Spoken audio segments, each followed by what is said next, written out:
So, I've actually done this new video for the purpose. I've been driving Volvos for about 30 years.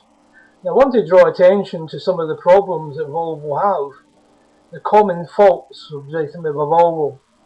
So, first and foremost, you have your new Volvo, well, your new second-hand Volvo. In my case, I actually drive the 940 SE Turbo 1991. So, for this reason, I will deal with the issues that the Volvo 940 has. So, you have your new second-hand Volvo. What do you do with it? Well, the first thing you do is check it. Now, the common faults of a Volvo is spark plugs. No doubt, some of you at some time have taken out the spark plug and find how dirty they are. And of course, not only are they dirty, they're going to be very inefficient. But also the important thing then is to clean them. Now, you can clean them obviously with a fine wire brush and clean them that way. But they should be changed about every 6,000 miles. Now, the important things about this is we have to look at the common faults first when dealing with the Volvo. And the common faults is this: you're driving along the road and suddenly the engine starts to cut out. It just cuts out. You pull over the side of the road, you've lost power, and you're wondering what the devil's going on. Well, what is actually happening is you pull over, then you wait about 30 seconds, and then mysteriously your car starts up again. What has actually happened is the fuel pump relay has actually got a problem with the soldering. It consists of the solder consists of actually the lead and tin, and over time this actually tin rusts, and so unfortunately because it rusts, it tends to break down. So the way to deal with this is either take it out. Now, in the case of the Volvo 940, you'll find the fuel pump relay is, if you remove your ashtray, your front ashtray, then you'll find there's a cover. You push down on the lever of the cover, lift out the cover, and you'll find the fuse box.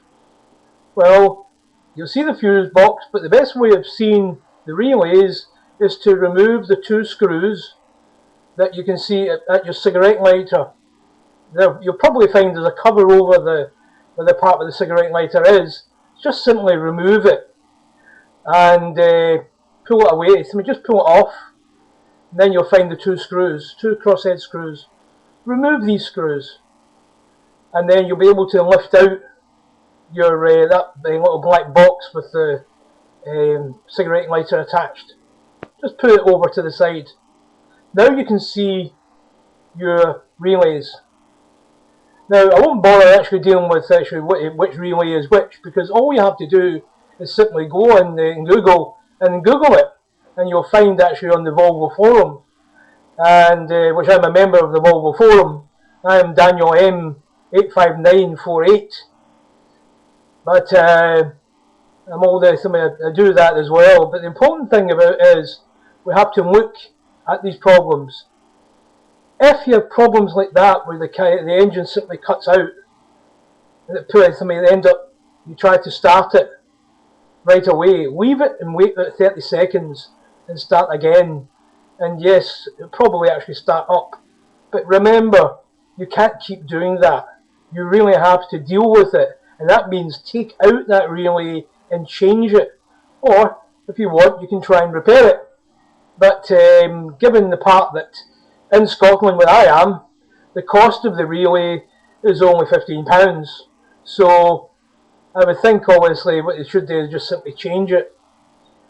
Now, the common faults in the case of the dash lights, you'll suddenly find you put your key into your ignition and your dash lights don't come up.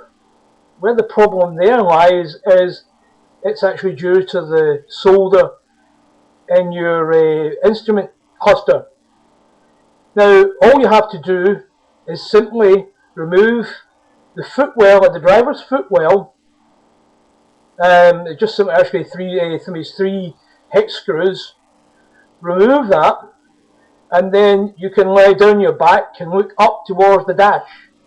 Now, if you were to put a screwdriver into one side of the metal frame of the dash, you can find a slot, and of each side of the instrument panel, you've got to actually push what is actually a lip, and you have to push that in.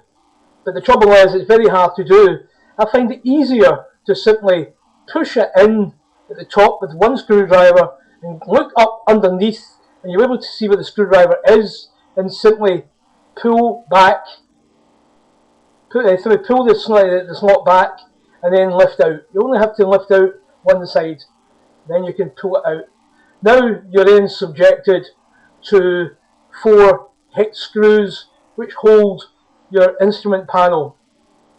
Now, before you do that, you'll also find those 2 clips that I was talking about. You will have to remove them first.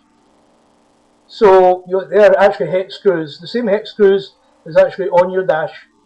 So the important part is remove them first, then remove those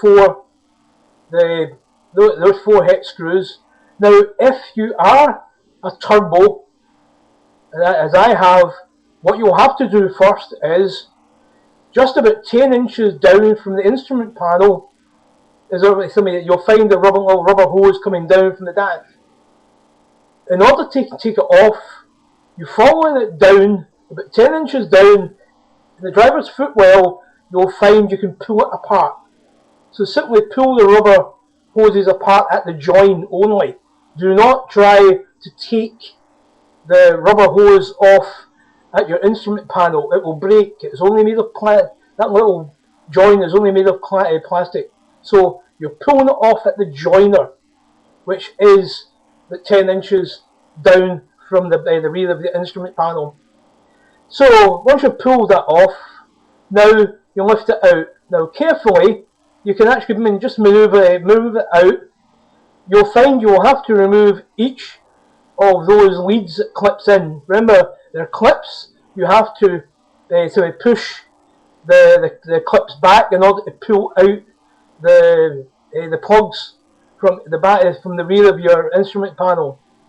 Now, once you've removed each of them one at a time carefully, remember, actually be certain, check, and double check, because the very last plug that you have to take off, unfortunately, is very hard to lift out. You really need 2 small screwdrivers and just push them in, push the lips of the plug out the way carefully because they can break, and then lift out your instrument panel. Now, once you've done this, now obviously you can now take your instrument panel up the stairs and do the work in the heat of the house. So once that is done, remember, we're not going to bother about the fact that if you're going to be soldering, I would expect you to go on here on YouTube and just type in how to solder, and you can then watch the videos here on YouTube on how to solder. So we'll leave out that part. You can do that yourself. But the important thing is we have to do is this. As you can see on when you're watching the how to solder, they use braid, very fine braid. You can get this from a company called Matlins, and you simply put the braid actually over the solder that you want to remove, and then put your soldering iron on top of the braid, and so remove the solder. Though you have to remove that solder. Unfortunately, because that solder is actually a mixture of lead and tin, unfortunately it tends to break down, and that's the problem. So you really have to remove that solder. Now, first and foremost, before doing anything like this, what you should be doing is getting an electrical cleaner. Now, again, you can get it in Matlins. You can get a circuit board cleaner. It's to remove the verdigris, because the verdigris is the dirt that you get on the circuit board, and that is part of the problem. You really have to remove that dirt. So once you remove the dirt using the cleaner, now we can actually begin the idea of removing the solder. As I pointed out already, just watch the YouTube and you'll be able to watch how to remove the solder. So we removed it. Now we replaced it with nice new solder. Now obviously some people like the idea of simply replacing it with more lead and tin solder again. But given the part that we now have, the silver solder, I think that you're probably better to use